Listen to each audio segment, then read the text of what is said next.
Pues muy buenos días. A nombre de la Academia Mexicana de Ciencias, me es muy grato agradecerles su presencia a la primera conferencia del ciclo de premios de la Academia. Los premios de la Academia iniciaron hace ya varios años, en 1961. Son los premios para investigadores jóvenes con mayor prestigio, y realmente para la Academia pues forma una componente extremadamente importante de sus actividades.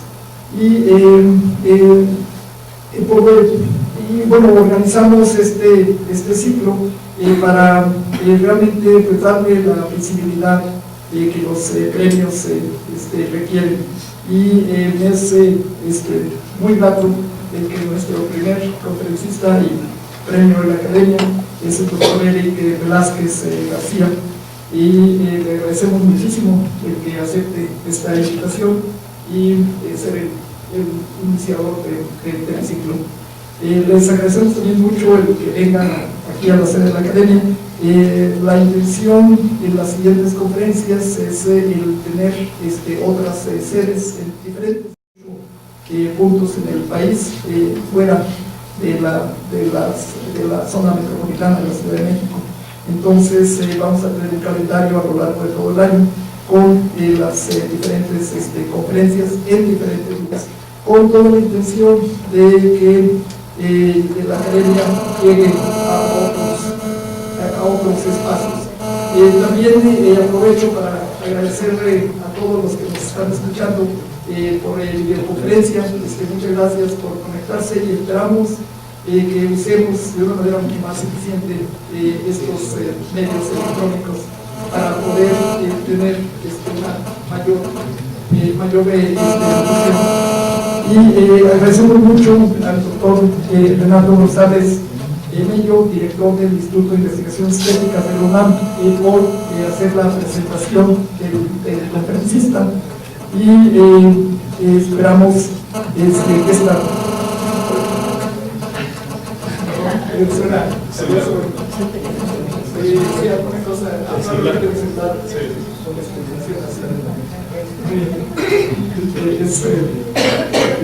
un medidor de ruido electrónico.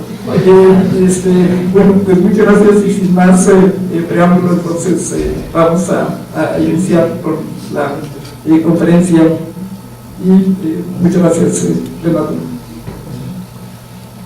Yo voy a dar lectura muy brevemente al currículum de Eric Velázquez, no sin antes agradecer a la Academia la deferencia que tiene con un investigador del Instituto de Investigaciones Estéticas, que nos tiene a todos muy orgullosos. Agradecerle mucho al doctor Urrutia esta invitación y este signo. El doctor Eric Velázquez es doctor en Historia por la UNAM, en Historia del Arte por la UNAM. Su tesis, Los lazos de la entidad política de IC, una aproximación histórico-artística, obtuvo mención honorífica y ganó otro premio a la mejor tesis en humanidades de la Academia Mexicana de Ciencias. Esto en 2010. Eric es especialista en historia del arte y escritura jeroglífica maya, y no creo que nadie se sorprenda si digo que ganó la medalla Gabino Barrera en 1998 como promedio más alto de la licenciatura en historia en su generación, y en 2001 fue premio Francisco Javier Clavijero de Lina por la mejor tesis de licenciatura a nivel nacional en historia y etnohistoria.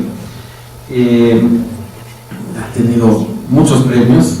Menciono el reconocimiento Distinción Universidad Nacional para Jóvenes Académicos en el área de investigación en humanidades en 2013, y el premio de investigación en humanidades que otorga la Academia Mexicana de Ciencias también en 2013.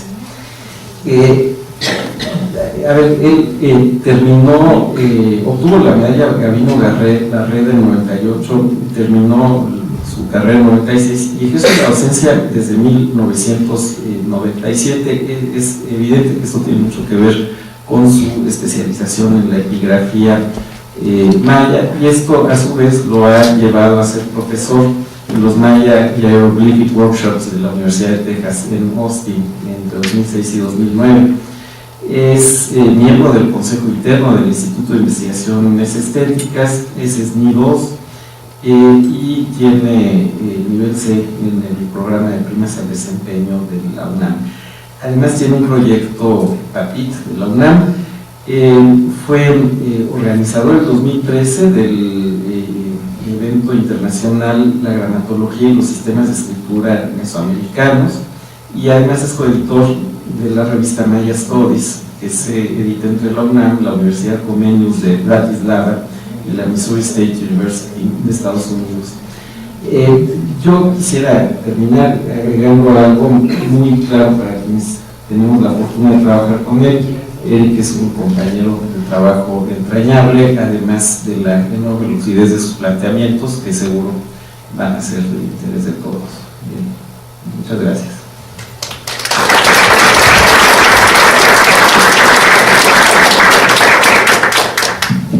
Muchas gracias.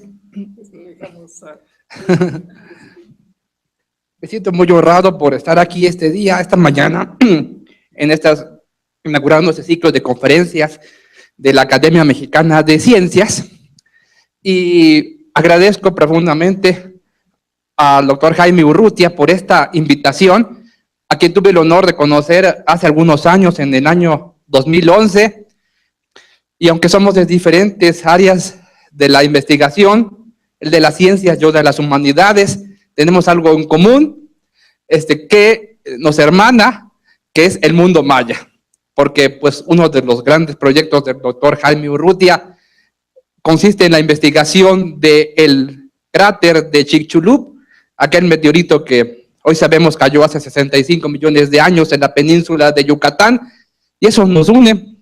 Y también la crónica de Chicxulub, escrita en maya yucateco en el siglo XVI, también es algo que nos hermana. Gracias también al doctor Renato González Melo, director de mi instituto, por hacerme el honor de estar aquí, a nuestra secretaria académica Geneviève Lucet, y a todos los aquí presentes.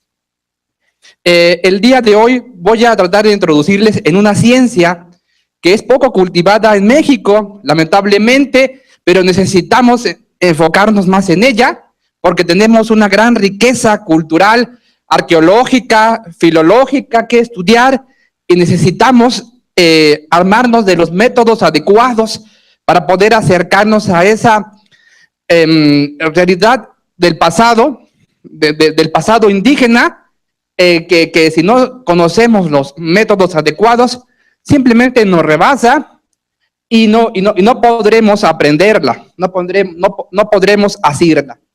Me refiero a la ciencia de la escritura, también llamada por otros teoría de la escritura, y en los años 50 del siglo XX fue rebautizada esta ciencia de la escritura con el nombre de gramatología.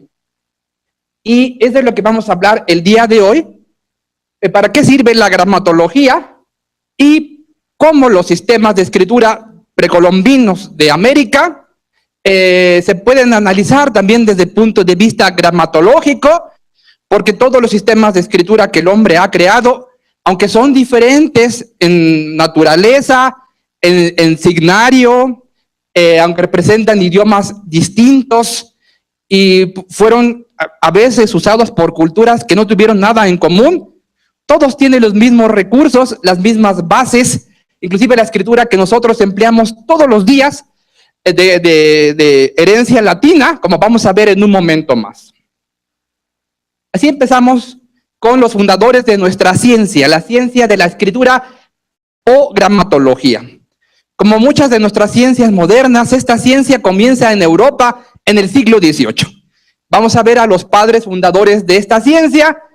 Comencemos por este hombre, Jacques Barthélemy. Él era sacerdote y un gran filólogo, y en 1754 él descifró por vez primera en Occidente una escritura antigua. Me refiero a la escritura de Palmira, una antigua ciudad de Siria, donde había y que por ahí pasaban muchos comerciantes de diferentes lenguas, y el idioma que se hablaba allí, el palmireño, era una lengua semítica, pero también en tiempos tardíos, a partir de la expansión del imperio de Alejandro Magno, del imperio helenístico, también hubo una gran influencia griega, de tal manera que en esa región del mundo, en Palmira, se produjeron diferentes inscripciones, como las que tenemos aquí, bilingües, y también en dos sistemas de escritura al mismo tiempo. Por una parte, el alfabeto griego, y por otra parte, el alfabeto palmireño. Los primeros alfabetos del mundo, en la región semítica, no tenían vocales, solamente eran consonantes, y el alfabeto griego, como quizá algunos de ustedes sepan, es de origen también fenicio, pero tiene vocales. Entonces lo que hizo Barthelemy fue analizar estas inscripciones que estaban escritas en griego y también en palmireño. Ya se entendía obviamente el griego, pero el palmireño no.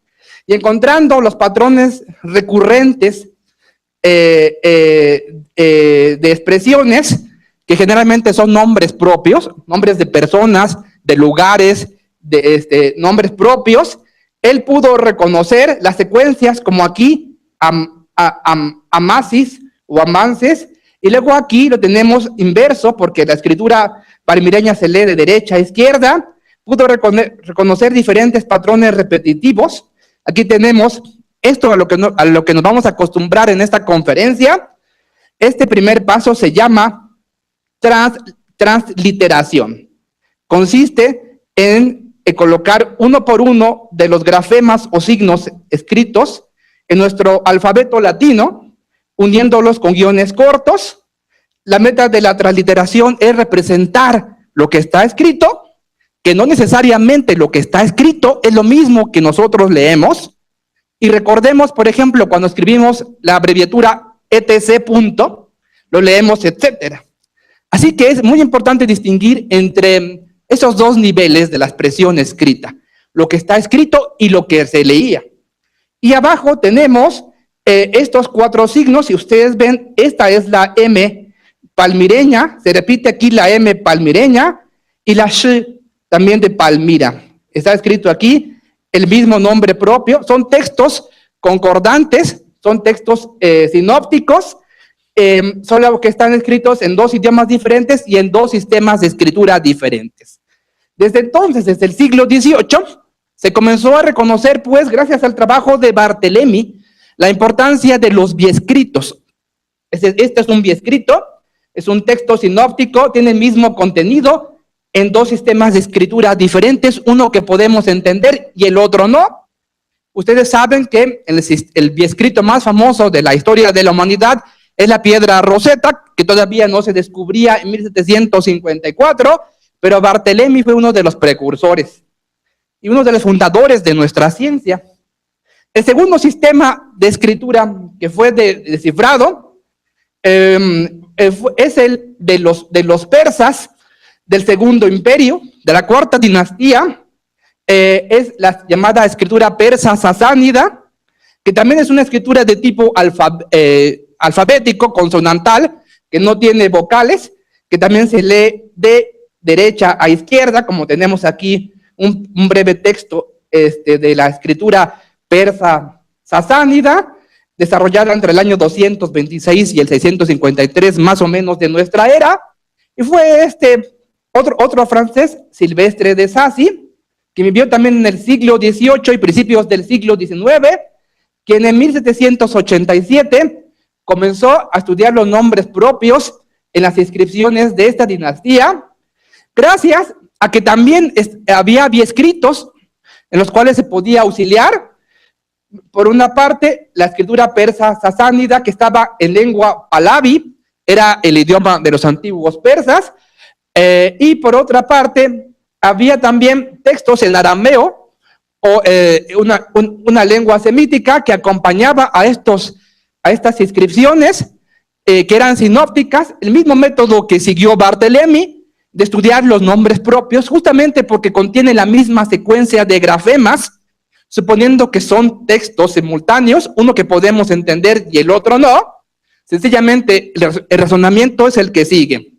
Si estuviera, por ejemplo, el nombre de Amasis en un texto que podemos comprender, en el otro que no hemos descifrado, era de esperar que también estuviera. Entonces hay que reconocer únicamente la secuencia y el patrón repetitivo, la secuencia estructural. Yo, por ejemplo, me llamo Eric. Siempre van ustedes a encontrar la secuencia E, R y K, ¿sí? Eso es la clave para poder encontrar el desciframiento o el camino para descifrar una antigua escritura de la cual no tenemos por principio idea. Primero, que tengamos biescritos. Segundo, que reconozcamos los nombres propios. Y de preferencia que tengamos un corpus abundante de textos. No se puede hacer con 1 o con 2 ejemplares. Necesitamos probar con muchas inscripciones, muchos ejemplos. Y de preferencia también que tengamos alguna idea, aunque sea remota, de la gramática o de la lengua que pudiera estar representada en ese sistema de escritura que todavía no hemos descifrado. Esos fueron los fundadores, pues, de nuestra ciencia, la ciencia de la escritura, la gramatología. Y regresando un poco a Barthélemy, quien ya vimos que descifró la escritura de Palmira, él también tuvo la intuición desde el siglo XVIII de que las cartelas que aparecen aquí en las inscripciones jeroglíficas egipcias, estos óvalos, contenían nombres propios, nombres de dioses, de personas, de lugares, y no se equivocó. Eso sería de ayuda a principios del siglo XIX, de la siguiente centuria, para poder descifrar la escritura egipcia. Y en mediados del siglo XVIII tenemos otro gran personaje, fundador de nuestra ciencia, este danés que ustedes ven aquí, muy estudioso, Georg Zoëga. Este danés, sin haber podido descifrar todavía la escritura egipcia, se dio cuenta de cosas muy importantes. Por principio de cuentas, desechó las hipótesis de la antigüedad en el sentido de que la escritura egipcia era ideográfica. Se dio cuenta que tenía un corpus limitado de signos, de unos pocos miles de signos, no muchos, y pensó de la siguiente manera: si realmente hubiera escrituras ideográficas, serían escrituras con un repertorio de signos infinitos, puesto que infinitas son las ideas. Y no es así.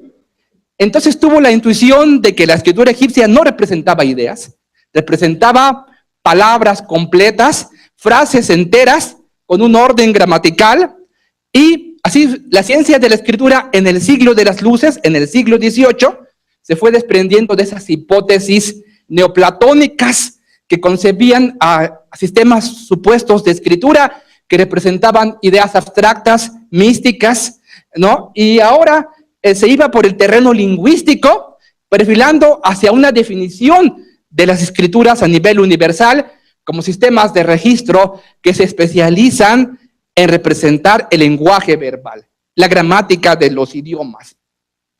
Zoëga también identificó, igual que Barthélemy, igual que Silvestre de Sassi, secuencias repetitivas también en estas cartelas inclusive que propuso Barthélemy de nombres propios. Y lo más importante, se dio cuenta que al final de ciertas columnas, cuando se acababa la columna, pues el escriba tenía que continuar escribiendo el mismo nombre propio. Se dio cuenta de la importancia de encontrar nombres propios a final de columna, porque así le permitía saber el orden de lectura, hacia dónde seguía la lectura. Y con el tiempo logró determinar, sin haber podido todavía descifrar la escritura egipcia, el orden de lectura de la escritura egipcia. Y además se dio cuenta que si las cabezas y manos de los jeroglíficos egipcios volteaban hacia la derecha, la lectura se tenía que hacer de derecha a izquierda. En cambio, si volteaban hacia la izquierda, se tenía que hacer de izquierda a derecha. Y con el tiempo, esto que descubrió Zoëga sobre el orden de escritura de los jeroglíficos egipcios ha sido comprobado en la inmensa mayoría de otros sistemas de escritura del mundo, aunque no tuvieran nada que ver entre sí. Poco a poco se fueron fundamentando en el siglo XVIII las premisas básicas de lo que consistiría el estudio comparativo de los sistemas de escritura, lo que hace posible que hablemos de una ciencia de la escritura. Y otra vez hablando de Silvestre de Sassi, quien descifró la escritura, ya vimos que de los persas sasánidas, él también en el año de 1802 fue el primero quien se adentró en el estudio de la piedra Rosetta.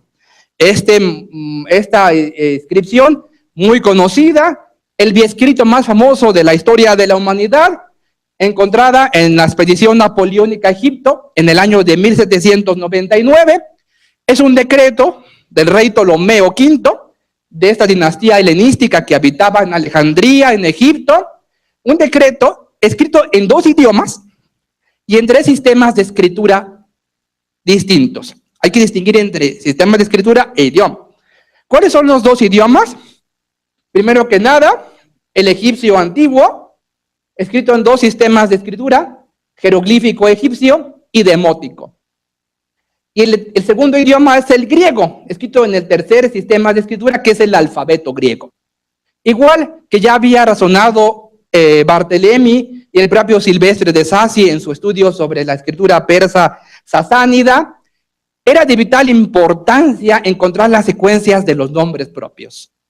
De tal manera que si en el texto que podíamos leer, que es el texto griego, aparece 3 veces la palabra Ptolomeo, y suponemos que es un texto sinóptico, entonces vamos a encontrar 3 secuencias igualitas en el texto demótico y 3 secuencias igualitas en el texto jeroglífico, que también van a tener el nombre de Ptolomeo. Y si tuviéramos 2 veces el nombre de Cleopatra en el texto griego, lo esperado es que tengamos 2 veces el nombre de Cleopatra en el texto demótico y 2 veces la secuencia de Cleopatra en el texto jeroglífico. Esto, gracias también a la ayuda de las cartelas para los nombres propios que había propuesto Bartolomé, fue la clave para poder descifrar la escritura jeroglífica egipcia. Silvestre de Sassi lograría el desciframiento de los nombres propios y un alumno suyo, famosísimo, Jean-François Champollion, terminaría el trabajo de desciframiento de esta piedra Rosetta. Esos fueron los padres fundadores de esta ciencia. Y bueno, durante el siglo XIX, durante el siglo XX y aún durante el siglo XXI, se siguen descifrando sistemas de escritura que van confirmando poco a poco y van refinando también nuestros métodos y nuestro conocimiento de las escrituras como tecnologías de comunicación gráficas que se especializan en registrar el lenguaje verbal. Ojo, no ideas, sino el vehículo de las ideas, que es la lengua, ¿sí? El lenguaje verbal mediante signos gráficos. Esta es la definición clásica de la escritura, apoyada en los fundamentos de la gramatología, de la ciencia de la escritura que fundaron estos padres fundadores del siglo XVIII, estos padres de la filología de textos antiguos, en los cuales nos apoyamos. Y gracias a que existe esta ciencia de la escritura y a que podemos entender que todos los sistemas de escritura que el hombre ha inventado tienen elementos parecidos, podemos ya tener ciertas generalizaciones o emitir ciertas generalizaciones que nos permitan construir directrices para el análisis de los sistemas de escritura. Por principio de cuentas, todos los sistemas de escritura que el hombre ha inventado y que el hombre ha usado tienen un repertorio de signos y unas reglas de composición. Y la gran mayoría de los sistemas de escritura, no todos, pero sí una buena parte, también tienen recursos escriturarios. Vamos a ver en qué consisten estos elementos y cómo nosotros también a diario los estamos usando sin darnos cuenta. Comenzamos por el primero de ellos, que es el repertorio de signos. Vamos a volver después a esta lámina. Vamos a ver en qué consiste el repertorio de signos que puede tener una escritura, sea de cualquier época, antigua o moderna. En el repertorio de signos vamos a encontrar una primera categoría, que son los logogramas. Esta palabra ha sustituido a la vetusta, vieja y arcaica palabra de ideograma, que ya no nos es de utilidad, porque ahora sabemos que los signos no representan ideas solamente, sino su contenedor lingüístico. Y hay un cierto tipo de grafemas o de signos en las escrituras que se especializan en representar palabras completas, pero son palabras léxicas, es decir, son lexemas. Por ejemplo, sustantivos, adjetivos, verbos, de vez en cuando algunos adverbios. Nosotros tenemos logogramas en el sistema de escritura que usamos a diario. Nos han dicho desde que somos niños, desde la primaria, que nuestra escritura es alfabética, pero nos dice nada más la mitad de la verdad. Vamos a ver, aquí están algunos de nuestros logogramas. Tenemos muchos más que estos, solamente son algunos ejemplos. Son grafemas que representan realidades léxicas, palabras léxicas, digamos, y tenemos aquí este primero. Si lo vemos, decimos número, este lo leemos como grado, el 5, el de pesos, el 11, el arroba, y tenemos muchos más. Solamente por mencionar algunos cuantos logogramas que nosotros usamos a diario. La segunda categoría de los sistemas de escritura son los fonogramas. Puede haber escrituras que no tengan logogramas, pero hasta el momento, de todas las escrituras descifradas por el hombre, resulta que ninguna ha carecido de fonogramas. Este sí es, dentro del repertorio de signos, el elemento más constante, los fonogramas. Los fonogramas pueden ser alfabéticos o pueden ser silábicos. En nuestro caso, pues son estos algunos ejemplos de nuestros fonogramas. Los signos de nuestro alfabeto de herencia latina, ¿sí? Donde incluimos tanto vocales como consonantes. Los primeros alfabetos hechos por el hombre no tenían vocales, solamente tenían consonantes. Son estos alfabetos consonantales de las lenguas semíticas.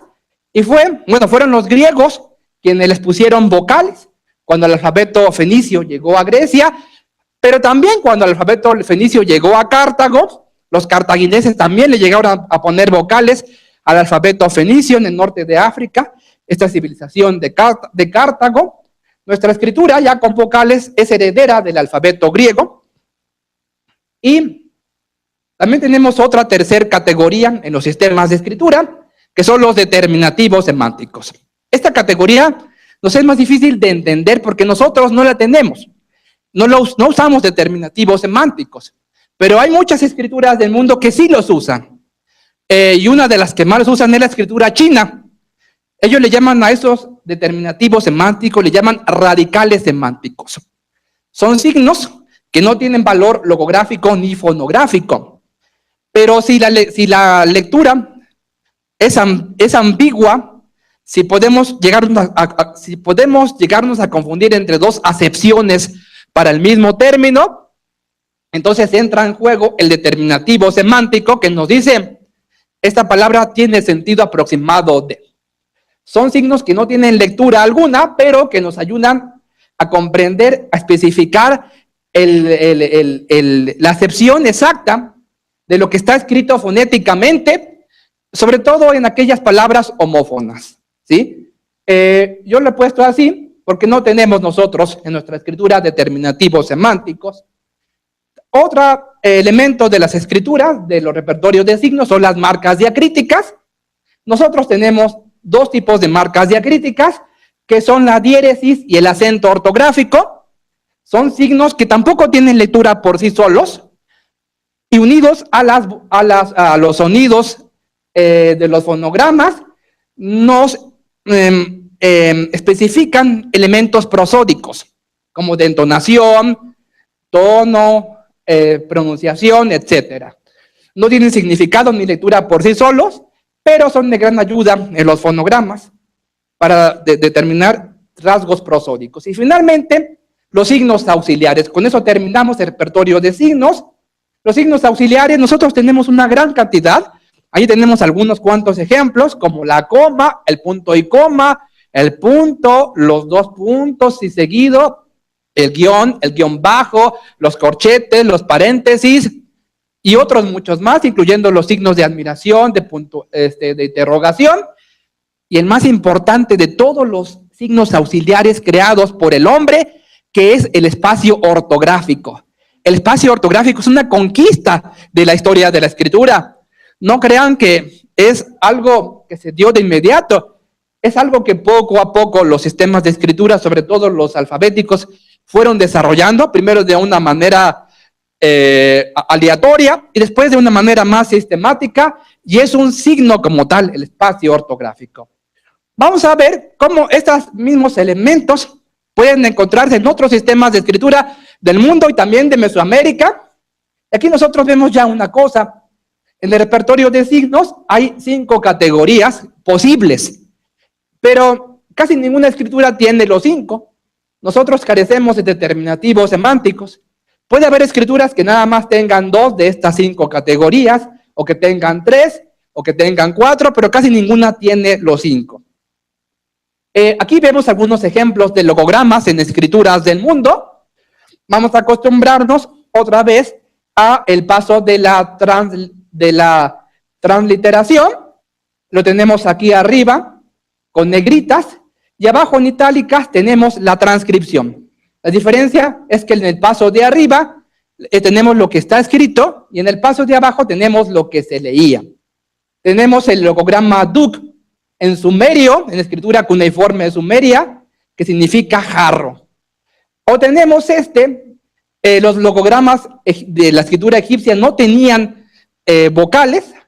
De hecho, los egiptólogos batallan mucho para saber qué vocales pudieron haber existido, y a veces solamente se les ponen de forma arbitraria para poderlo pronunciar. No tenemos a veces elementos para determinar qué vocales había, de tal manera que aquí le ponemos esta A y esta E entre corchetes, para indicar que no está en el original, y poderlo pronunciar como nafer, corazón. O tenemos este logograma, que es el origen de nuestro número 7, que como saben, nuestros números arábicos no son arábigos, no vienen de Arabia, vienen de la India, y aquí tenemos el sistema de escritura más común usado en la India, que es el sistema de Devanagari, que es un sistema silábico, pero también tiene algunos logogramas, especialmente para los números. Vean la misma raíz de 7, Saptan, ¿sí? En idioma sánscrito, escrito con la escritura de Devanagari, o aquí tenemos un logograma de la escritura japonés, llamado, que se lee Eki, significa estación. Aquí quiero yo aprovechar para dar gracias a mi maestra de Devanagari, que no está aquí presente en esta conferencia, la doctora Wendy Phillips, del Instituto de Investigaciones Filológicas, especialista en sistemas de escritura de la India, y en la gran ayuda que me aportó mi amiga Saeko Yanagisawa. Ella es japonesa, para entender algunos detalles que no había entendido de principio sobre este sistema de escritura, que espero que Saeko esté viéndonos por YouTube. Bien. Hay cierto tipo de logogramas que reciben un nombre técnico, genogramas, ese es el nombre técnico, palabras escritas en un idioma, pero que se leen en otro.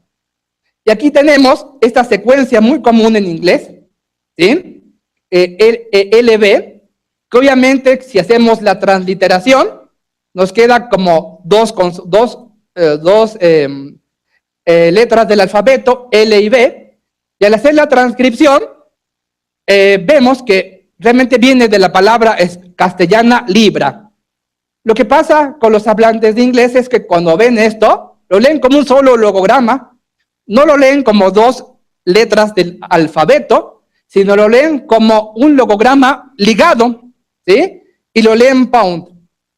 Ese tipo de fenómenos se dan en muchas áreas del mundo, logogramas que están escritos originalmente en un idioma, pero que se leen en otro, reciben el nombre técnico de genogramas. Y nosotros vamos a tener también genogramas en otros sistemas de escritura del mundo. Por ejemplo, aquí tenemos algunos ejemplos en escritura japonesa. Los japoneses tienen un sistema de escritura que combina logogramas con signos silábicos. sus logogramas son de origen chino y se llaman kanji y pueden tener dos lecturas. La lectura original de cuando los japoneses en el siglo IV de nuestra era tomaron su sistema de escritura de China, que es To. Aquí tenemos este logograma To, que significa expulsar, pero la pueden leer también en japonés. Lo único que hacen es ponerle esta sílaba Q, que es una sílaba del alfabeto japonés, para poder indicarle al lector. Aquí no lo vamos a leer en la lengua original china, sino en lengua vernácula japonesa, como haku, vomitar. Y aquí al lado vemos otro signo auxiliar, que es un determinativo semántico, como los que ya habíamos hablado. Lo ponemos aquí en español y no le ponemos con negritas para indicar que no es la lectura original. Es un determinativo semántico que no tiene lectura ni en chino ni en japonés, pero que unido a los otros signos nos da la idea de que es algo que tiene que ver con la boca. En esta primera expresión es expulsar y en esta es vomitar. Y en esta, pues el genograma consiste en que el valor original del logograma está en chino, pero se puede leer también como un logograma en japonés, indicando, el escriba japonés así lo pone, que se va a leer en lengua vernácula a través de un signo silábico japonés. Y también tenemos en la región de Mesopotamia la escritura de los acadios. Es una escritura cuneiforme que tomaron en realidad de los sumerios, una civilización más antigua que no hablaba una lengua semítica, de tal manera que los logogramas sumerios como Lugal, An o esta secuencia se pueden leer en lengua vernácula sumeria, pueden tener dos lecturas que el mismo escritor acadio conoce, la lectura original en sumerio, que no la lengua vernácula del hablante de acadio, y la lectura en acadio, que sí es la lengua vernácula. Eso sería como la lengua de prestigio, como si fuera una lengua muerta, y eso sería la lengua viva, y en ocasiones, únicamente para salir de cualquier ambigüedad, como en este caso, el escriba acadio ha puesto el logograma de origen sumerio An con un signo silábico vernáculo acadio para indicar, aquí la palabra termina en U, no se debe de leer para nada en sumerio, sino en acadio. Y aquí tenemos estos logogramas que equivale a rey, ese es el nombre de un dios, eso significa el cielo, ese es el topónimo de Babilonia. Y nosotros vemos que también en Mesoamérica tenemos posibles ejemplos de genogramas. Esto se está estudiando todavía. Uno de los casos más estudiados son los llamados ismeñogramas. La escritura maya, como aquí tenemos un logograma maya que se lee Jaab, año, ese es el jeroglífico maya para año, realmente es una fosilización de un signo más antiguo usado en otra escritura de Mesoamérica, la escritura ismeña, la escritura del istmo de Tehuantepec, de herencia olmeca, posiblemente más antigua que la maya. Este signo tenía su valor original en vigesoquiano, no en maya, como amé, y los mayas le dieron el nuevo valor de Jaab en lengua vernácula.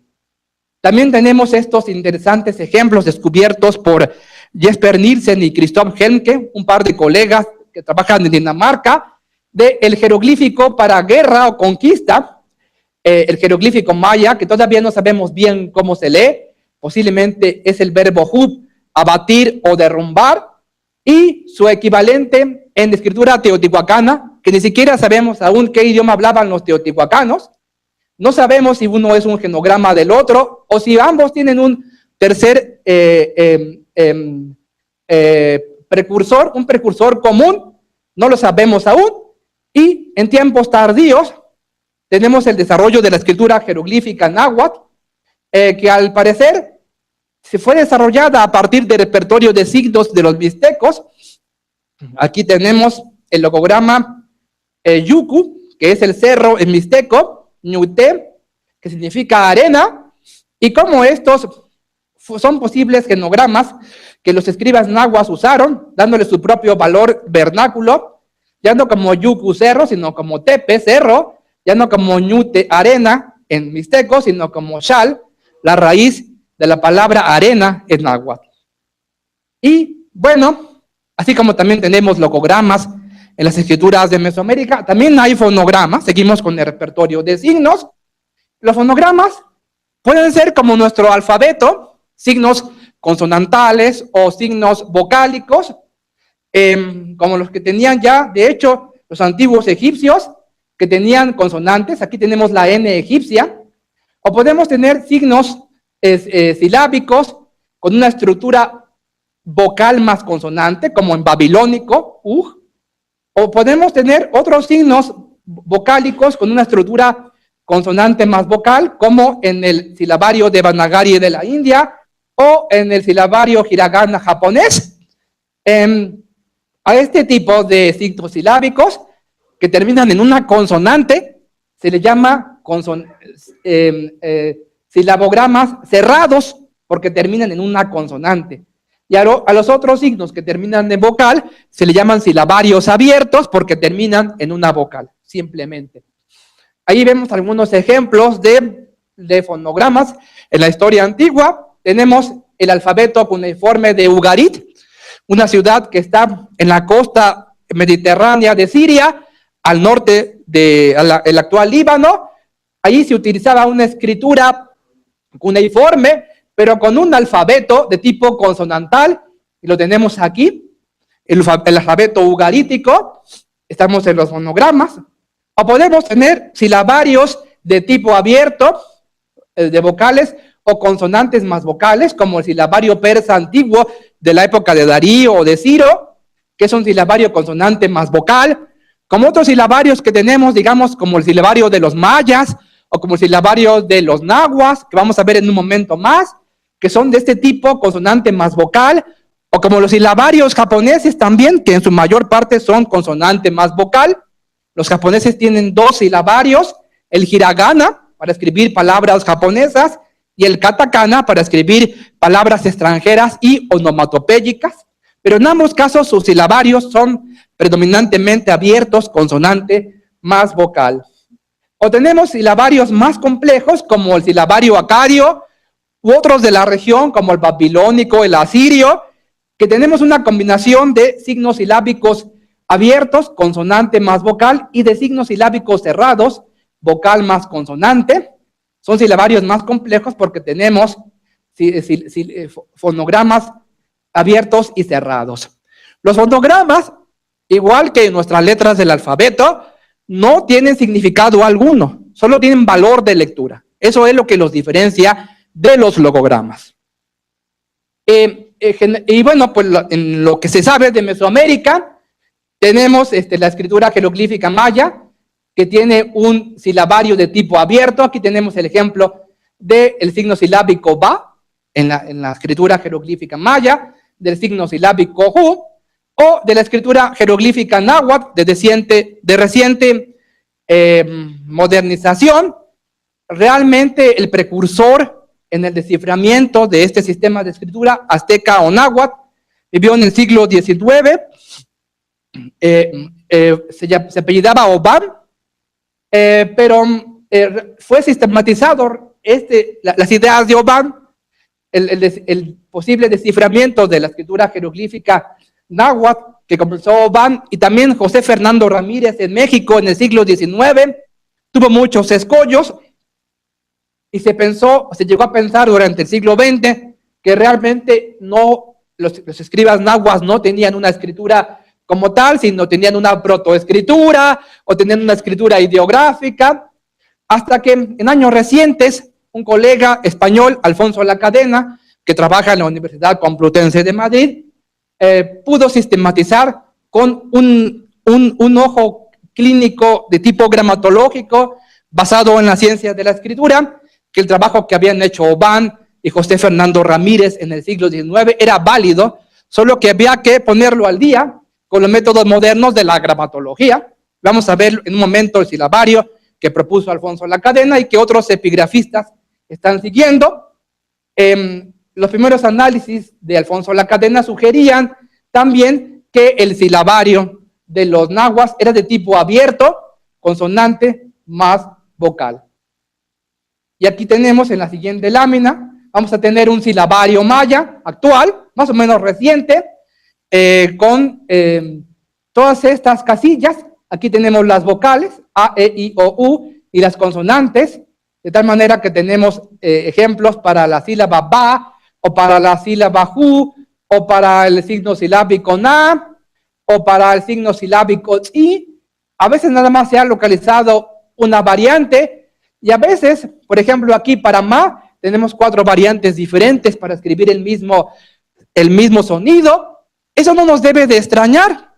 Nosotros tenemos, por ejemplo, la A mayúscula, la A minúscula, son signos equivalentes que se llaman técnicamente alógrafos. O sea, visualmente son muy distintos, pero tienen el mismo valor de lectura. Los escribas mayas usaban muchos alógrafos. Tenemos 2 alógrafos para allí, 2 alógrafos para yo.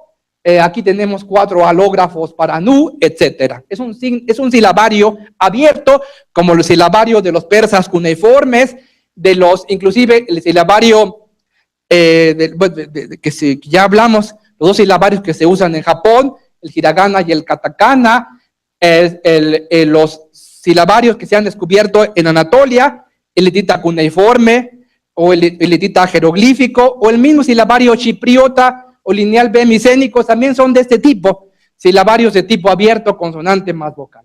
Aquí tenemos el primer silabario náhuatl propuesto por Alfonso de la Cadena, mediados de la década pasada. Ahora ya nuevos epigrafistas que se han sumado a este esfuerzo por descifrar la escritura náhuatl, han encontrado más elementos para el silabario, hasta este momento parecía que el silabario náhuatl también era de tipo abierto solamente, que tenía signos para A, E, I, O, K, Ke, Ki, Ko, Kue, Mame, Mi, Mo, etc.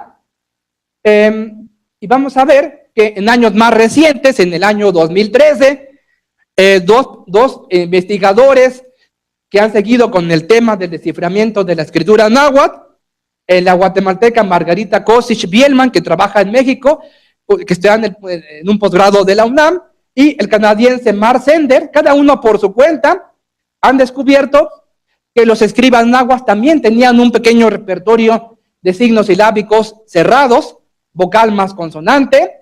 Por ejemplo, aquí tenemos 2 alógrafos para el signo silábico el signo silábico ish, el signo silábico ol, el signo silábico ok. De tal manera que comienza a ser más complejo el silabario náhuatl, porque ya tenemos también, igual que en el acadio en el silabario babilónico, una parte de las sílabas cerradas y otras sílabas o silabogramas abiertos. Y pasamos al tema de los determinativos semánticos, porque aún estamos en el repertorio de signos. Esto es algo que nos es más difícil de comprender a nosotros, porque no tenemos una analogía en el sistema de escritura que a diario usamos. ¿Para qué sirven los determinativos semánticos? Vamos a ver. Aquí tenemos unos ejemplos en egipcio jeroglífico. Tenemos el logograma SN, que es el logograma general para hermano o hermana. Y aquí tenemos el signo silábico, el signo fonético N. Ya hemos visto esta N, la N egipcia. ¿Qué hace aquí la N? Está indicando que esta palabra termina en N únicamente. Aquí también hace lo mismo. La N egipcia está indicando que esta palabra termina en N. Pero además tiene otro signo fonético, la T egipcia, porque aquí no es simplemente sen, sino sent, hermana. Y todavía para enfatizar más el género, usan el determinativo semántico de hombre y de mujer.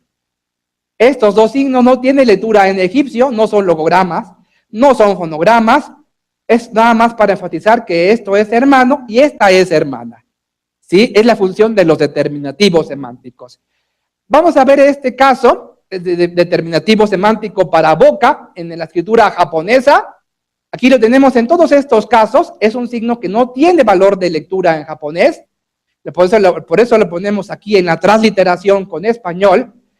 Pero que todas estas palabras tienen que ver con algo de la boca. Por principio de cuentas, el logograma Q, ¿sí?, que es absorber o fumar, y con su determinativo semántico para boca.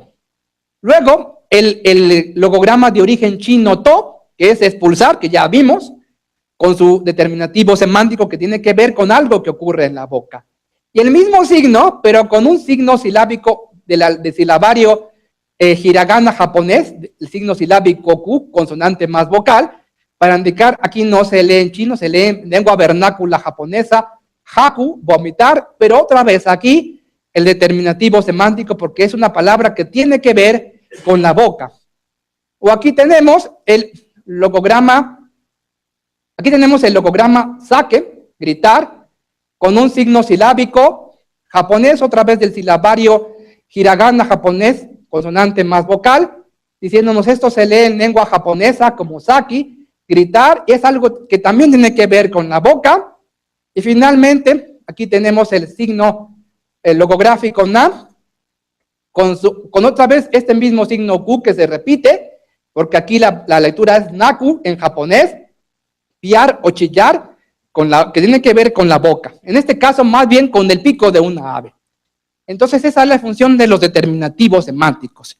Nos aclaran la acepción de una palabra, sobre todo cuando se puede prestar a ambigüedad, si es que hay otras palabras homófonas o si es que el logograma tiene dos posibles valores de lectura. También puede ser como los logogramas en japonés, que tienen una lectura en chino y otra lectura en japonés. Son los famosos genogramas que ya hemos visto. En la escritura maya, el epigrafista Alfonso Lacadena ha reconocido algunos determinativos semánticos, sobre todo en el Códice de Madrid. En estas escenas, bueno, hay unas escenas que no he puesto aquí, solamente puse los textos jeroglíficos que las acompañan. La expresión para tamal de pavo es su alimento. Tenemos el logograma kutz, pavo o guajolote silvestre, el logograma guaj, tamal, el signo silábico u, y este elemento aquí partido, que es el logograma pa, significa quebrar. Aquí tenemos a, signo silábico a, signo silábico chi, signo silábico ji, signo silábico gua. Vean ustedes cómo los signos silábicos los hemos puesto en minúsculas y los logogramas con mayúsculas para distinguirlos. Un alógrafo de u, lo tenemos aquí, otra vez u, y otra vez el logograma pa, partir.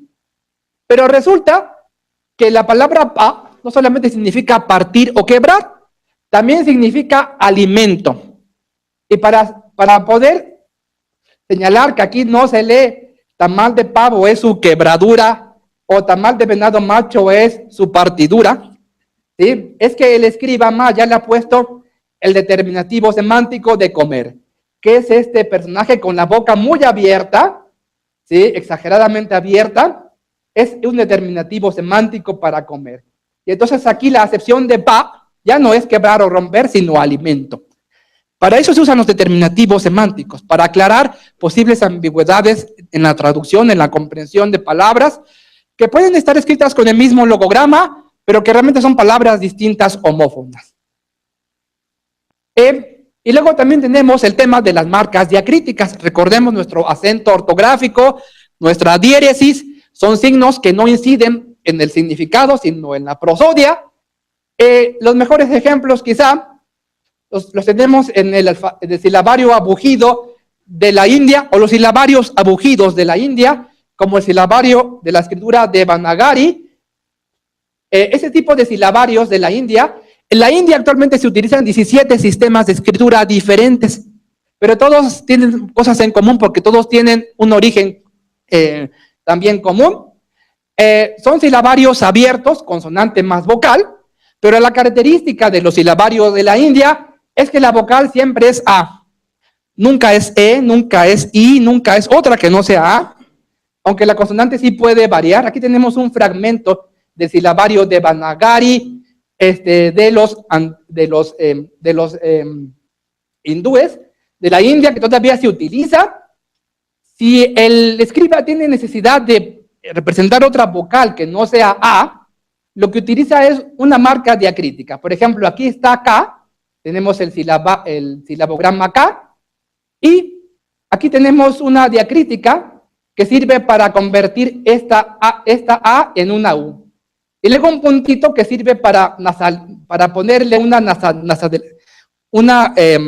efecto nasalizante, una nasalización. De tal manera que al final tenemos esto, que es nuestra misma K, con el diacrítico que lo convierte de A en U, y con el punto que lo nasaliza, que es algo así como Q. Es difícil para mí. Pero esta es la idea. Se llama silabarios abugidos. Es un tipo de silabarios especiales, donde siempre la vocal es la misma, y solamente se puede cambiar la vocal a través de diacríticos. Es decir, son signos que no tienen lectura logográfica ni fonética, no tienen valor de lectura por sí mismos, pero inciden en la prosodia de lo que está escrito. Siempre recordemos nuestra diéresis y nuestro acento ortográfico, y los escribas mayas tenían también una marca diacrítica reconocida por el epigrafista estadounidense David Stuart en el año de 1987, cuando David Stuart era un estudiante de preparatoria. Encontró este elemento de la escritura maya, que son estos dos puntitos. Los tenemos aquí, siempre asociados con signos silábicos. Aquí tenemos el signo silábico tsu de la escritura jeroglífica maya, junto con el signo silábico nu. Los dos puntitos sirven para dar a entender que la nu se va a pronunciar como si estuviera dos veces escrita, para ahorrar espacio. No se va a pronunciar simplemente tsun, sino tsunun, la palabra colibrí. Y ven ustedes la diferencia entre lo que está escrito y lo que se pronunciaba. Aquí tenemos este signo silábico K, con los dos puntitos que lo duplica como cacao. Es la palabra para cacao en maya. ¿Sí? Son los diacríticos. Y finalmente tenemos los signos auxiliares, que ya vimos que nuestro signo auxiliar más importante es el espacio ortográfico, pero en el pasado, en los sistemas de escritura de otras regiones también del mundo, se han utilizado otras convenciones para marcar fronteras entre palabras o entre frases. Por ejemplo, aquí tenemos un texto de Banagari, antiguo, este signo vertical, que a veces es de color rojo en los libros de la India, sirve para marcar una división de la oración o de la frase, o en persa cuneiforme, este trazo diagonal, donde el punzón se mete en la tablilla de arcilla y luego la línea, sirve para marcar la frontera entre palabras o entre frases. ¿Sí? Los mesoamericanos no se estandarizaron del todo este tipo de signos auxiliares. Yo he propuesto que en algunas regiones del mundo maya, por ejemplo en el sur de Quintana Roo y norte de Belice, en los vasos, tenemos la instrumentalización de un posible signo auxiliar para la división de palabras, que son estos 2 o 3 o 4 puntos. Aquí sabemos que comienza una frase y termina aquí, y justamente aquí tenemos la división. En este otro ejemplo, el pintor del vaso ha puesto la división no solamente entre frases, sino entre palabras, o aquí también. Sin embargo, es algo que no llegó a estandarizarse, fue como una especie de experimento de esa región que no fue adoptado por los escribas de otras regiones del mundo maya. Acabamos con el repertorio de signos y vamos a ver el segundo tema, los recursos escriturarios. Ya hemos visto lo que es un logograma, un signo que representa una palabra léxica. Cuando una escritura tiene demasiados logogramas, se da el caso que usan recursos escriturarios. Uno de los principales recursos escriturarios es el rebus, que consiste en escribir un logograma, no por su significado, sino por su valor de lectura, y jugar con ese mismo valor de lectura. Nosotros oficialmente no usamos rebus, pero los adolescentes que usan las smartphones, que mandan mensajes de texto, que siempre están jugando, chateando y demás, usan mucho rebus. Miren, por ejemplo, salud y el logograma 2, no para indicar el número 2, ¿sí? Torpe, no para indicar, torpedo, escrito con la letra P, pero no por su valor fonético, sino por su valor logográfico, como el signo que designa la palabra para la letra P y otra vez el 2, o aplicado a una persona que no tiene cabello, que se le ha caído el cabello, ¿sí? Sin copete, ¿no? O aquí tenemos síncope, ¿no? Y muchísimos más que los adolescentes todo el tiempo están inventando. Y yo siempre les pregunto, ¿quién les enseñó gramatología? ¿Quién les enseñó ciencia de la escritura? Pues nadie. Simplemente que son los recursos, las herramientas universales de las escrituras que están allí para cuando las tecnologías o las necesidades sociales o políticas o religiosas o económicas nos obligan a sacar esos recursos olvidados de la memoria colectiva humana y volverlos a utilizar. Porque es la manera más fácil de escribir, ¿sí? Y luego tenemos el siguiente recurso escriturario, que es la complementación fonética. Eso sí lo tenemos mucho. Vean ustedes el logograma 3. Si el 3 está acompañado de una O, lo leemos tercero. Si está acompañado de una A, tercera. Si de dos fonemas ER, tercer. O esto lo leemos como tercera. Eso sí lo tenemos oficialmente. El uso de la complementación fonética, es decir, signos fonéticos adjuntos a los logogramas para determinar la lectura específica de un logograma cuando puede tener más de una sola lectura. Y eso lo tenemos en muchas escrituras del mundo antiguas y modernas. Vean ustedes, en egipcio jeroglífico tenemos el logograma per, casa, pero también es la raíz de irse. Aquí tenemos otra vez el logograma per, casa, pero ya no con la acepción de casa. Aquí tenemos un complemento fonético R, para indicar este logograma termina en R. Y aquí tenemos el determinativo semántico ir. Aquí para indicar no tiene que ver con arquitectura, sino con desplazamiento, de tal manera que, aunque la palabra sea homófona, per, casa y per, irse, aquí la acepción no es de estructura arquitectónica, sino de desplazarse, de irse. También en japonés lo tenemos. Vamos a ver lo que ocurre aquí. Aquí tenemos este logograma que es han. Significa voltear o también significa par. Y aquí tenemos otro logograma que es tai, enfrentarse. Juntos, hantai, forman la palabra opuesto o contrario. Y aquí nosotros vemos una sílaba del hiragana, del silabario abierto hiragana japonés, go, y aquí lo tenemos al lado un determinativo semántico que es comper, que no tiene lectura ni fonética ni logográfica, pero otra vez tenemos aquí el han. Han aquí ya no va a tener la acepción de voltear o de par, sino que va a formar parte de la palabra gohan, arroz. De tal manera que esto es como, por ejemplo, sincopete o esos ejemplos que ya vimos, donde un logograma se utiliza no por su significado, sino por su valor de lectura.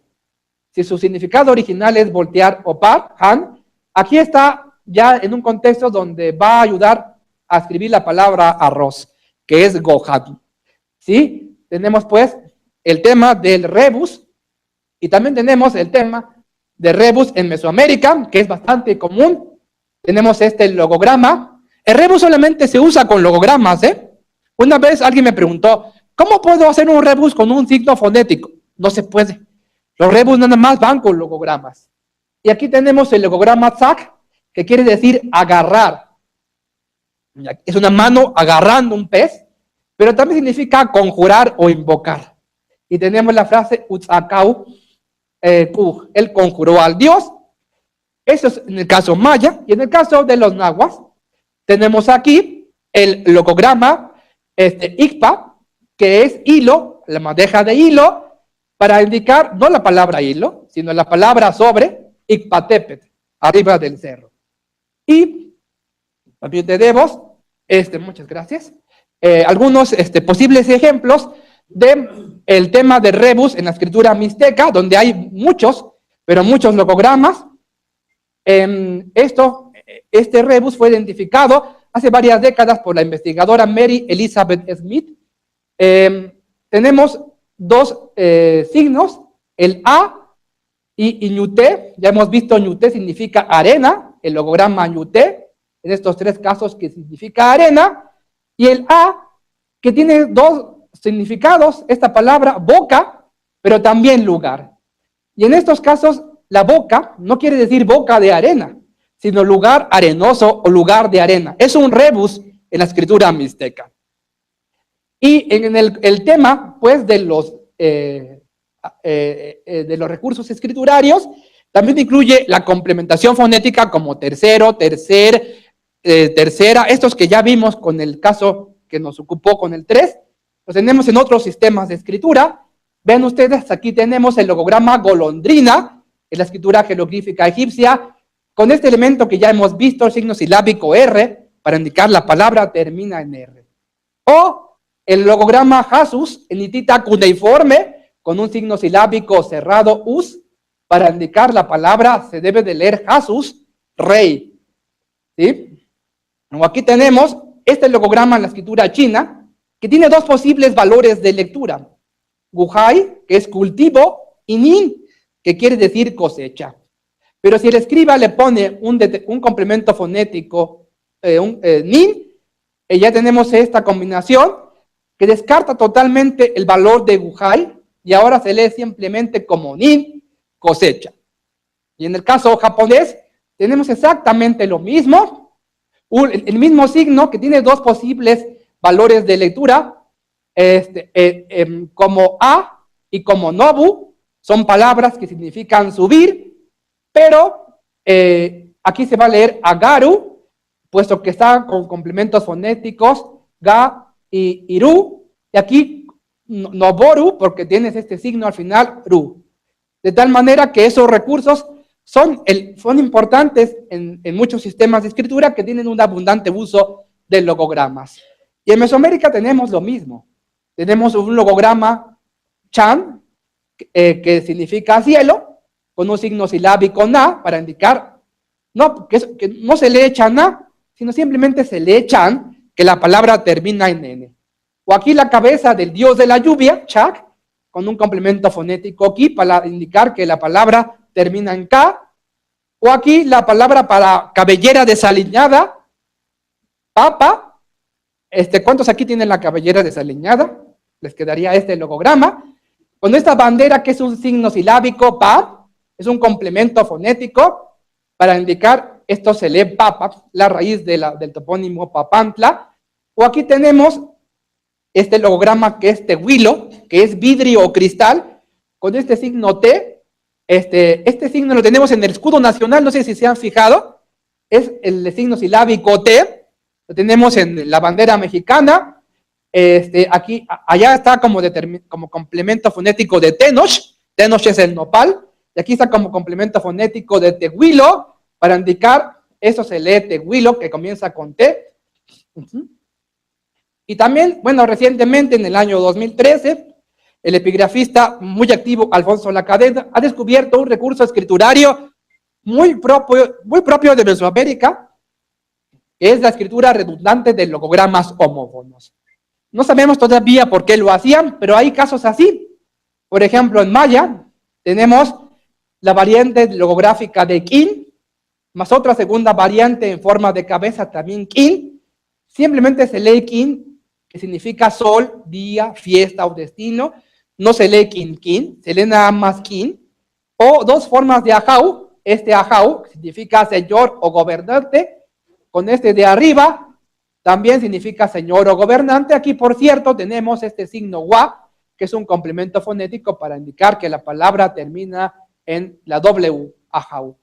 O en la escritura náhuatl tenemos dos logogramas homófonos, mic de morir y mic de morir, pero se leen nada más mic, es la raíz para Mictlán, el lugar de la muerte. O este que lo tenemos hasta en una estación del metro, ¿sí? El logograma collo, para coyote, con este agujero en medio, la palabra collo también significa agujero. Entonces tenemos collo, o sea, collo de coyote y collo de agujero, simplemente para decir lugar que tiene coyotes, Coyoacán, ¿sí? Y bueno, es el uso de logogramas homófonos. Hasta aquí el tema de los recursos escriturarios. Ya vimos pues los dos primeros, repertorio de signos y recursos escriturarios. Ya nos falta muy poquito. Acabamos con las reglas de composición. Todos los sistemas de escritura tienen reglas de composición. Y estas reglas de composición inciden en el orden de lectura, en el uso de variantes de signos, en la composición de las mismas palabras y en las reglas de subrepresentación o abreviación. Porque todos los sistemas de escritura que el hombre ha inventado, todos abrevian, pero las abreviaturas se someten a reglas, no son arbitrarias. En cada sistema de escritura las abreviaturas tienen sus reglas. Ven ustedes diferentes tipos de órdenes de lectura. Por ejemplo, en egipcio jeroglífico, el orden más habitual es de arriba a abajo y de derecha a izquierda, ¿sí? Es decir, en ese orden. En la escritura japonesa vamos a encontrar también este tipo de orden horizontal, semejante a nuestro propio sistema de escritura, y también vertical, ¿sí? Pero de arriba hacia abajo y de derecha a izquierda. Saeko el otro día me leyó este texto y dijo que era un texto muy, como de una chica adolescente, un texto muy coloquial que dice: yo me llamo tal y hoy cumplo 23 años. Aquí ven ustedes el 23 con números arábigos.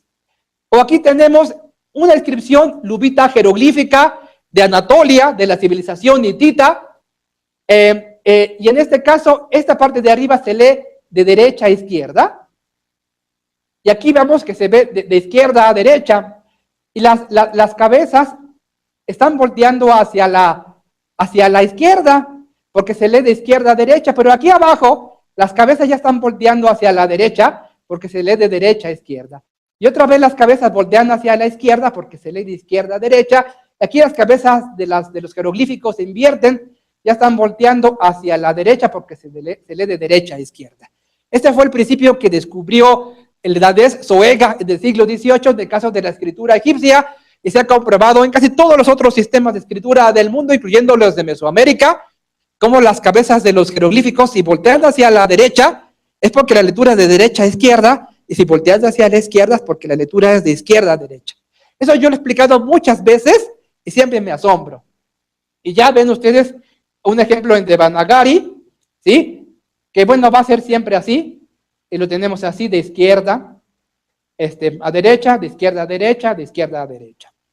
En la escritura maya, el orden más habitual es en pares de columnas, de izquierda a derecha, de arriba a abajo, de izquierda a derecha, de arriba a abajo, o dentro de los mismos cartuchos jeroglíficos, primero se lee el grafema o signo de la izquierda, luego el de la derecha, izquierda, derecha, arriba, abajo, izquierda, derecha, arriba, abajo, izquierda, derecha, arriba, abajo, así hasta que parezca clase de baile, ¿no? Izquierda, derecha, arriba, abajo, etcétera.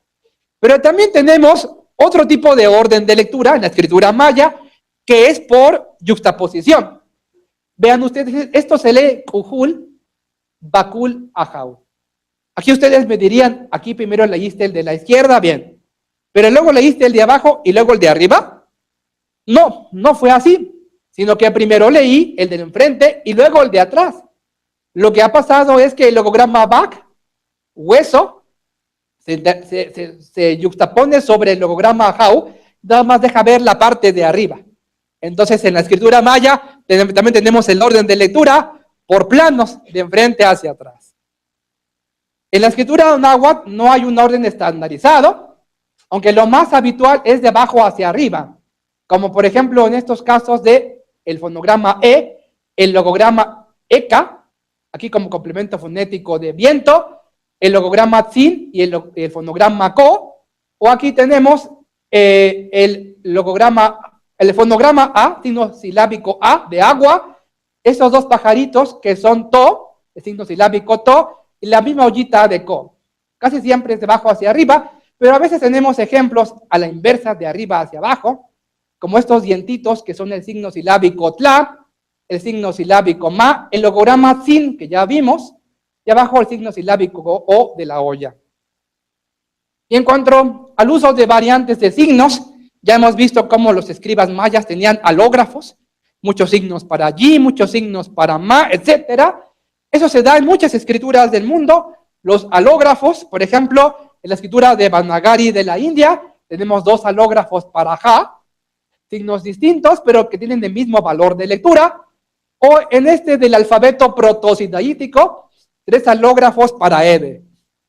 El alfabeto protosinaítico es el alfabeto más antiguo de la historia, escrito hacia el año 1600 a 1200, más o menos 1100 antes de Cristo, en la península del Sinaí. Es el alfabeto más antiguo de que tenemos noticia. Es un alfabeto sin vocales, son puras consonantes. Es el primer alfabeto semítico, y este es el abuelito, tatarabuelito de nuestro alfabeto, el protosinaítico. Tenemos 3 alógrafos para N, o aquí tenemos 4 alógrafos para Gu. En cuneiforme babilónico, todo se lee Gu, y este subíndice 2, 3, 4, son convenciones que los estudiosos de esa escritura, los epigrafistas babilónicos, usan para distinguir. Este es el Gu, o el alógrafo número 2, o el alógrafo número 3, o el alógrafo número 4, pero todos tienen el mismo valor de lectura. También en las escrituras de Mesoamérica hay alógrafos. Hay, por ejemplo, 3 alógrafos para K y Chichén Itzá, K, K y K. También tenemos 3 alógrafos para Q, Q y Q. ¿Sí? Todos tienen el mismo valor probado de lectura, pero son signos formalmente distintos, como por ejemplo nuestra M mayúscula, nuestra M minúscula, ¿no? Y en la escritura náhuatl lo mismo, ese signo para la sílaba Kua, con su alógrafo en forma de mandíbula, también Kua, es un signo que tiene el mismo valor de lectura, que se puede sustituir en los mismos contextos el uno por el otro. No hay diferencia porque tienen el mismo valor de lectura, solamente que son signos distintos formalmente. O 2 alógrafos para Gua, las 2 rayitas, o esas 2 hojitas que también son signos silábicos para Gua en la escritura de los nahuas. En cuanto a la composición de palabras, con esto ya vamos finalizando esta conferencia.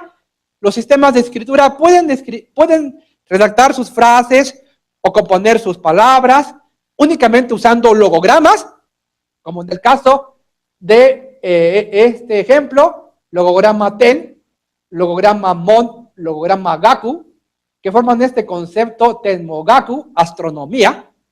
O también pueden prescindir de cualquier signo logográfico usando puros signos silábicos, como lo tenemos aquí, signo silábico del hiragana T. Esta, que es una de las pocas consonantes sin vocal en el hiragana, la N, que otra vez está aquí, vean ustedes la N, y en medio tenemos la Mo del hiragana, Ga y Q, que hemos visto varias veces. Q, Tenmogaku, astronomía. Pueden escribir solamente con logogramas o solamente con signos silábicos, así como nosotros podemos escribir el número 13 con signos fonéticos, 13, T-R-E-C-E, o lo podemos escribir con un logograma 13, el 1 y el 3, igualito, ¿sí? O biblioteca, lo tenemos aquí, To, Sho, Kan, con 3 logogramas que son de origen chino, pero también lo tenemos aquí con puros signos silábicos, To, Sho, Ka, y otra vez la N que ya habíamos visto aquí. O pueden también combinar de forma equilibrada logogramas con fonogramas, como por ejemplo, en estos casos, logograma que y logograma con, y luego los signos silábicos su y ru, casarse. O aquí tenemos toda esta secuencia, también es lo mismo que acá, pero todo con signos silábicos, con signos fonéticos, que luego este alto glotal, la N que ya la hemos visto varias veces en el silabario hiragana japonés, y la misma terminación suru, casarse, pero aquí ya están prescindiendo de todo tipo de logograma. En Mesoamérica tenemos lo mismo, pueden escribir la palabra bakulahau con puros logogramas, logograma bak, hueso, logograma ajau, señor, o pueden escribir la palabra colhuacatzinco únicamente con el logograma col, curvatura, y con el logograma tzin, o pueden escribir usando una combinación equilibrada de logogramas con signos silábicos, sílaba U, logograma yuk, sacudir o remover, y 2 signos silábicos, ka y ba, para decir uyuk kap, es unión con la tierra. Es una expresión para nacer o nacimiento que se utiliza mucho en Palenque. Y aquí tenemos la expresión tecalco. Tenemos aquí el mismo signo que está en nuestro escudo nacional, el signo silábico T, con un logograma cal, que es la palabra para casa, y co. Una combinación de logogramas con fonogramas, o simplemente pueden hacer uso de puros fonogramas, como la y ka para plato, o A, Chi, B, Achitobet, con puros signos silábicos en la escritura jeroglífica náhuatl. Y ya, el último elemento antes de terminar de las reglas de composición son las reglas de subrepresentación o de abreviación. Estas reglas tienen leyes específicas, no se puede abreviar como nos pegue la gana. Cada sistema de escritura tiene sus propias reglas que van incluso cambiando con el tiempo dentro de la misma escritura.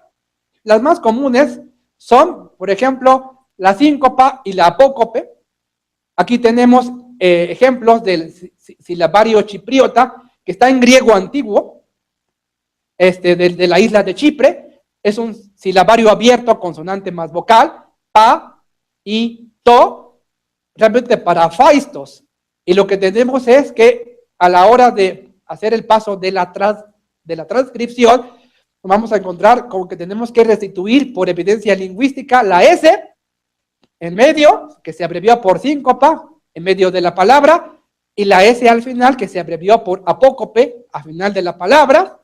O aquí tenemos a, iro, auloí, tubería, y aquí lo que tenemos es que es reconstruir la O y la I. Bueno, esta U se abrevió por síncopa en medio de la palabra, y la I se abrevió por apócope al final de la palabra. Bueno, estos son de lineal B micénico, una escritura hermana. Y este ejemplo sí es de lineal chipriota.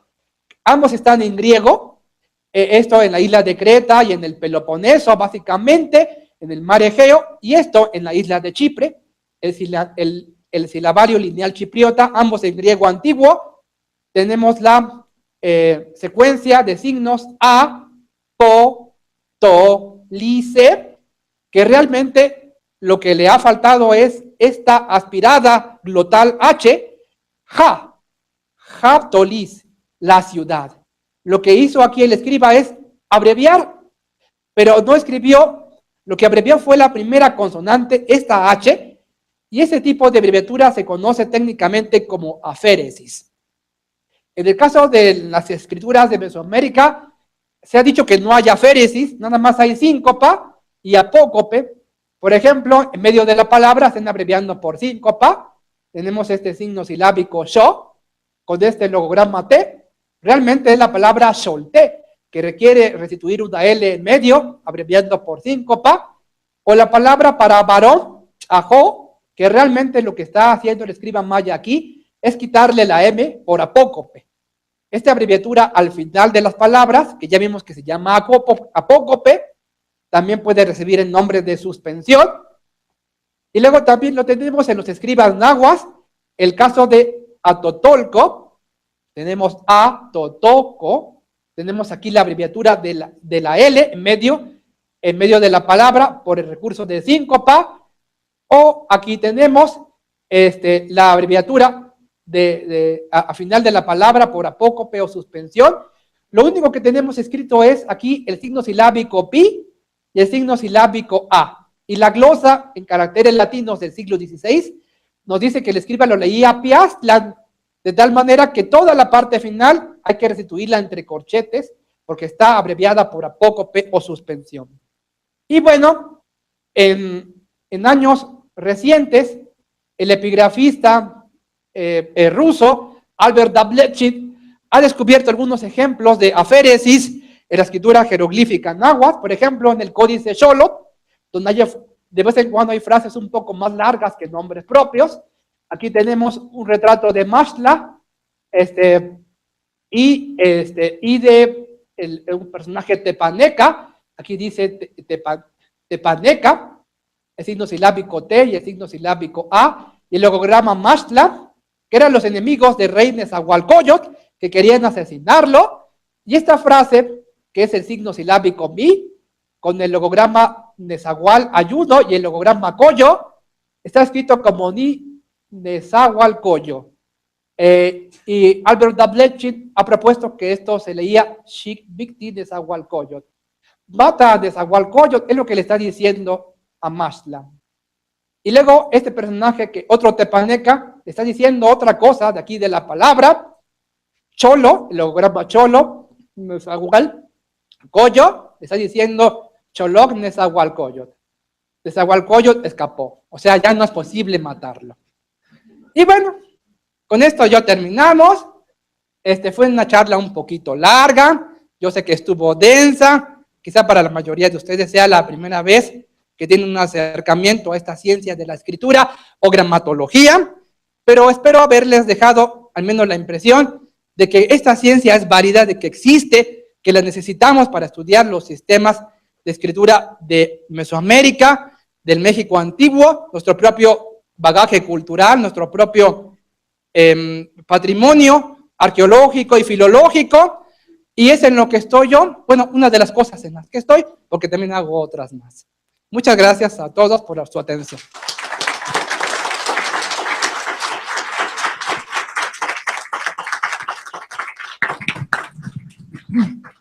Muy bien, muchas gracias a Eric por la plática.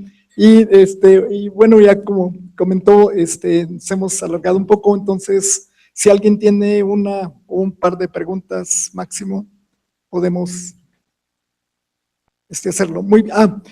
Vamos también a agradecerles a todos los que están escuchándonos remotamente. Me indican que estamos a punto de cortar la comunicación. Entonces, pues muchas gracias. Y la siguiente, en marzo, la vamos también a transmitir por videoconferencia de una sede en Cuernavaca, Morelos.